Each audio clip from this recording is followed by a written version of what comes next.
Welcome students, आज के हमारे इस लेक्चर में हम हमारे इस एक्सरसाइज 6.2 का क्वेश्चन नंबर 3 सॉल्व करेंगे।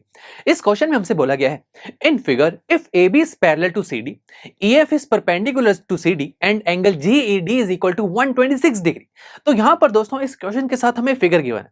सबसे पहले बोला गया कि जो AB है वो CD के पैरेलल है, EF जो है वो CD पर परपेंडिकुलर है। अब दोस्तों EF CD पर परपेंडिकुलर है, इसका मतलब यह है कि यहाँ पर जो एंगल FED है वो 90 डिग्री के इक्वल है।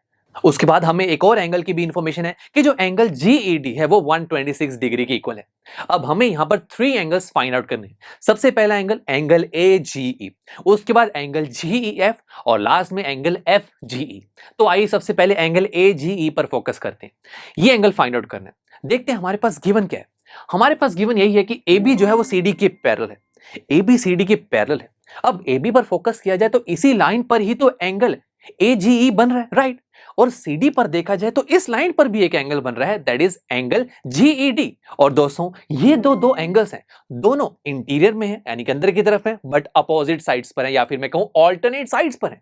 तो दोस्तों ये तो बहुत सही है। AB और CD दो पैरेलल लाइंस हैं, राइट। और G इन दो लाइंस को इंटरसेक्ट कर रही है। तो हमें जानते हैं ना कि जब दो पैरेलल लाइंस को एक लाइन इंटरसेक्ट करती है तो वहां पर ऑल्टरनेट इंटीरियर एंगल्स आपस में इक्वल होते हैं, यानी कि यहां पर एंगल AGE और एंगल GED दोनों आपस में इक्वल हैं। तो दोस्तों यहां से हमें क्या पता लगा कि एंगल AGE की वैल्यू भी क्या होगी, 126 डिग्री। सही, ये तो बहुत आसान था। उसके बाद सेकंड एंगल क्या है, एंगल GEF, इसको फाइंड आउट करना है। तो ये तो बहुत सिंपल है। एंगल GEF को फाइंड आउट करने के लिए दोस्तों अगर मैं एंगल GED में से एंगल FED को माइनस कर दूं तो क्या बचेगा, एंगल GEF, यही तो निकालना है। सो 126 डिग्री में से 90 डिग्री माइनस करेंगे तो हमें मिलेगा 36 डिग्री। चलिए सेकंड एंगल भी बहुत जल्दी से हमने फाइंड आउट कर लिया। लास्ट एंगल FGE, ये कैसे निकालें।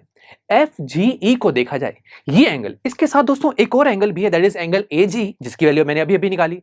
ये दोनों एंगल साइड बाय साइड है तो मैं इसे एडजेसेंट एंगल कह सकता हूं, और ये दोनों एंगल्स AB लाइन पर आ रहे हैं, राइट। तो ये तो बहुत सही है। हमें जानते हैं कि जब एक लाइन पर एक रे या फिर एक लाइन स्टैंड करती है तो वहां पर एडजेसेंट एंगल का सम 180 डिग्री के इक्वल होता है।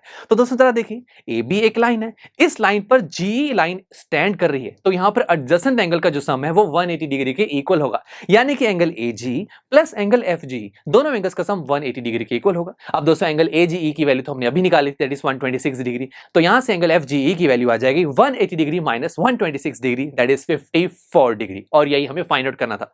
तो देखा तीनों एंगल्स हमने कितने इजीली फाइंड आउट कर लिए। चलिए अब मिलते हैं आपसे नेक्स्ट लेक्चर में, जहां पर हम हमारे इसी एक्सरसाइज 6.2 का क्वेश्चन नंबर 4 सॉल्व करेंगे।